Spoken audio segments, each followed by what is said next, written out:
Okay, picture po tayo. Ayan, okay.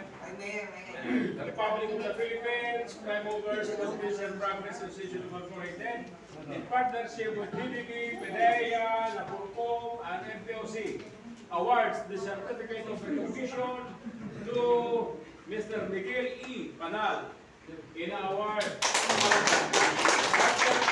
to his invaluable effort by sharing his insights and expertise in the rules of traffic management for volunteers tackled during the Primo Colloquium on Drug Awareness and Crime Prevention at home and community.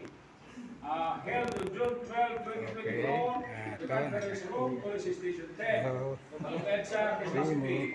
Given this 12 day of June 2024 at Quezon City, Philippines. Signed, Madam Berlin M. Colina, National President, Primo. Signed, Police Brigadier General Ruben E. Padua, PSA retired, National President, Primo. Signed by yours truly, National Executive Director, Primo.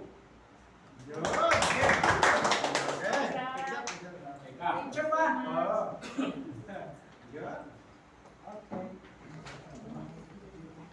Tapos dito kayo picture lahat ha. Para makuha natin yung ano. Yung background, no? Background. O doon kayo. Sa kunin mo lang sa Okay.